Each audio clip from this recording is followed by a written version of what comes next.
Well, United Mutual had their election just recently, and of course the officers were elected. And joining us now is the new president of United Mutual, Allison Bach. Thanks for joining us today. Oh, thank you, Paul. Glad to be here. Yeah, absolutely. We're going to talk a little bit about your background and many of the different things that you've been involved with.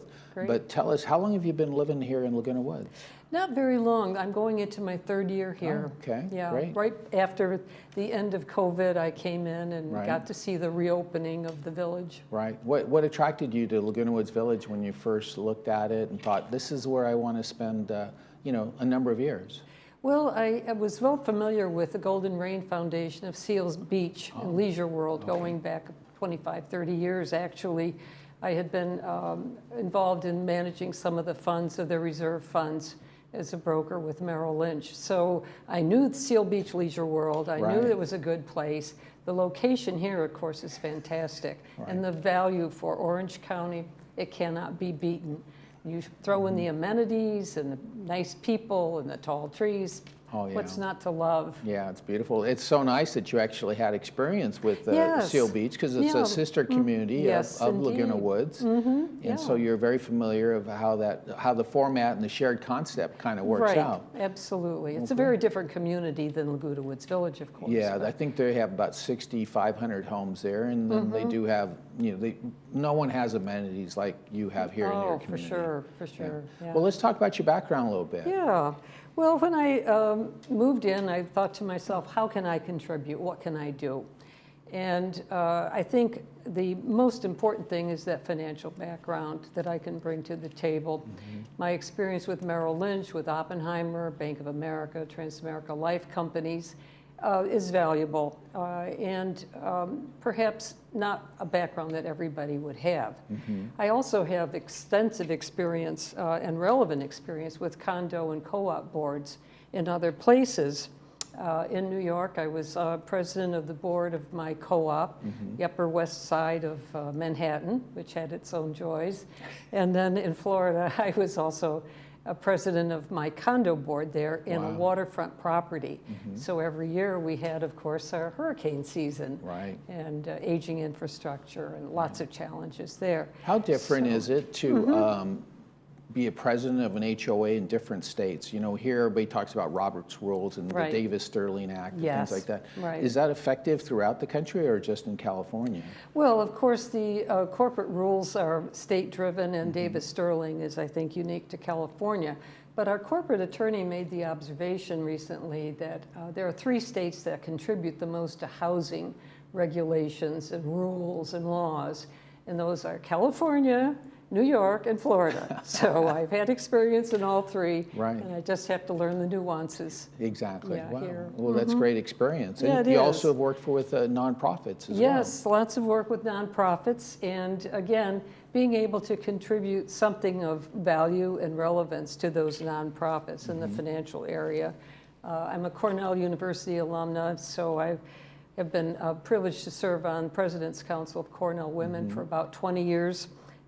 When I was living in New York, I worked with Carnegie Hall, and in Florida with Jacksonville Zoo and Gardens. How'd you go from music to the zoo? Kind of the same thing? Yeah, well, again, money. Money unites us all, doesn't That's true. it? Yeah. Yes, it does. And then I had a wonderful experience with the Clinton Global Initiative in New York City. Wow. So, It's quite an experience. Yeah, yeah. And of course, this is what I can contribute, this lifetime of working in these various places. Right. And not only have you lived just in multiple states here in our country, but you've actually lived abroad and kind of have that visibility and experience as well.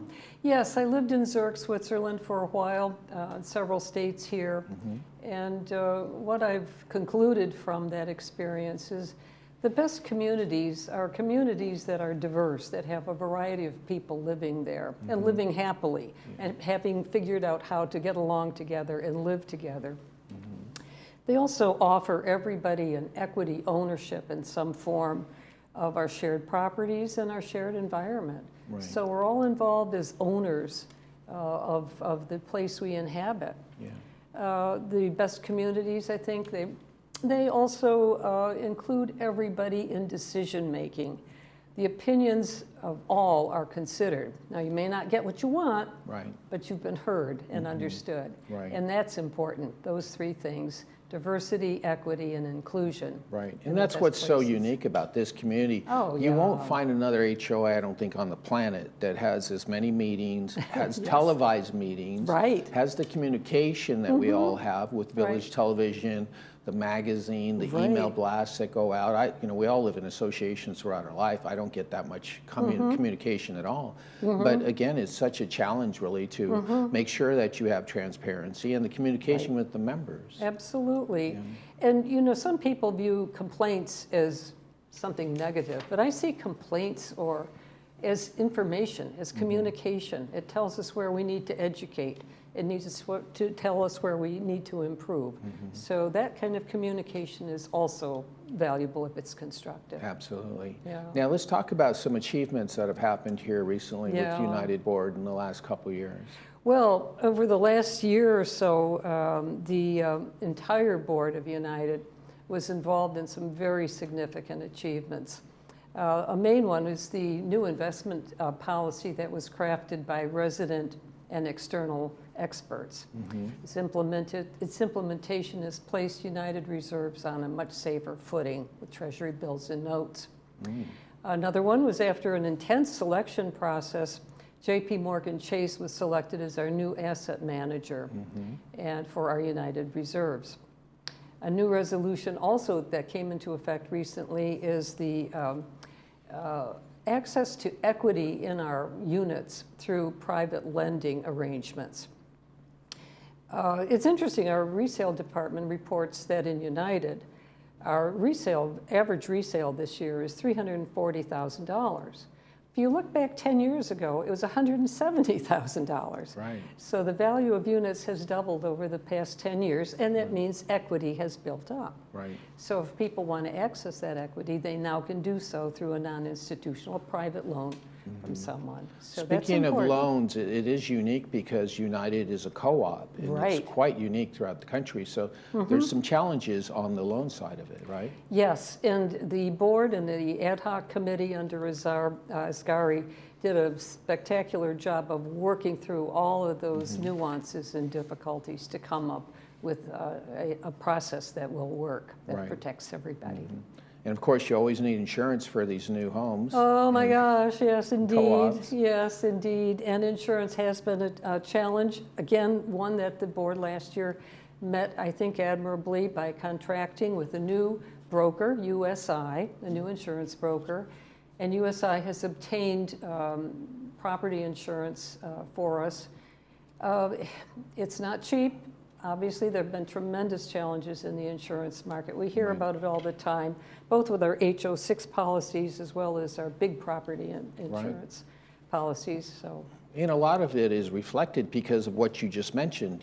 Property values in Right. Southern Orange County, like you said, 10 years ago, it was Right. 170. Now it's Right. twice that. Yeah. So their value and the cost of reconstruction of that property is going to be obviously quite a bit higher. Yeah. And so, of course, your premiums will reflect that. So that's a challenge. yes. It's good news and bad news. Yes, it is, Right. exactly. Yeah, the value of United, the entirety of United is $1.6 billion this year. 1.6 billion. Right.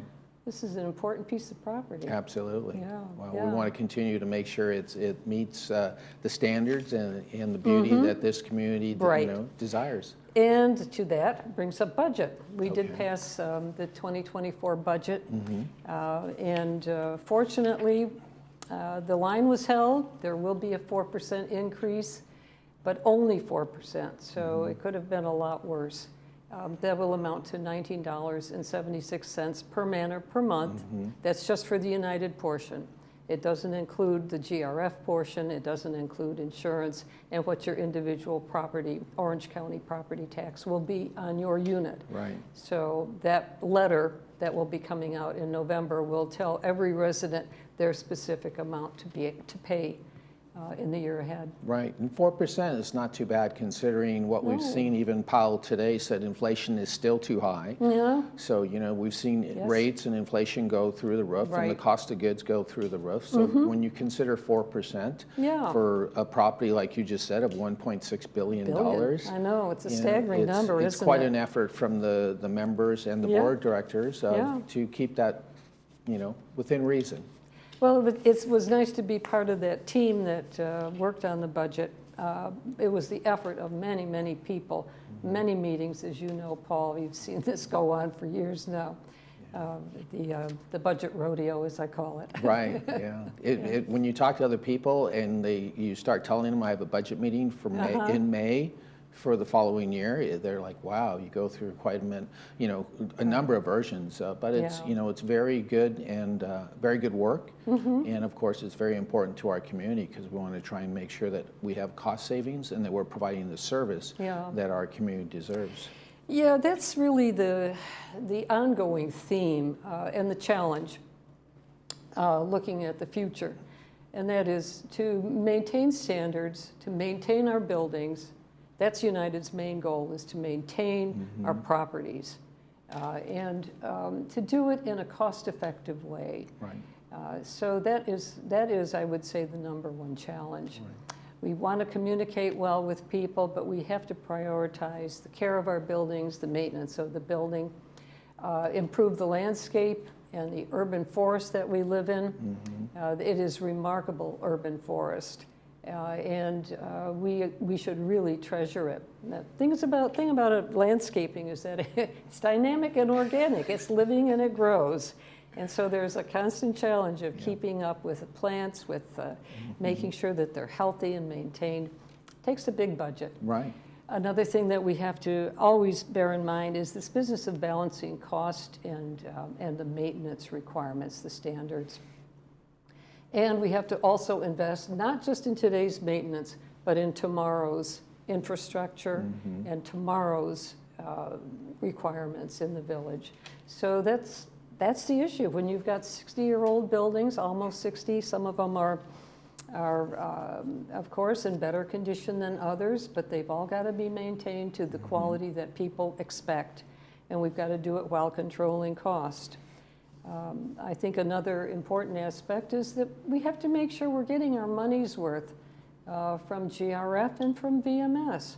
So that's the job of the board, to coordinate all those things. It's a challenge, and I'm glad I can contribute. Yeah, well, we're glad you're on board, and it's been a Paul. Pleasure to talk to you. And as you just mentioned, the community will be 60 years old next year. Right, pretty remarkable. And it's remarkable that the structures and everything like that need to be maintained, and people like yourself on the board of directors will make sure that you represent the members of your co-op. So thanks so much for joining us today. You all meet on the second Tuesday of each month. Yes, we do, open meeting. You have an open meeting, and that's actually broadcast live right here on Village Television. And if you need to go to, say you missed it on Village Television, you can always go to our YouTube channel and look at Village Television, and you would find the United board, and you could watch all the meetings that we have throughout the year. So just in case you miss it, we can always have it brought to you on a YouTube channel as well. Once again, thank you so much for joining us today on the program. Best of luck in 2023 and the rest of and the rest of next year as well. Yeah, thank you, Paul. Thank you. And that's Allison Box. She's your new president of United Mutual Board. And I'm Paul Ortiz, and we're going to be back with more of our program a little bit after this break, so don't go anywhere.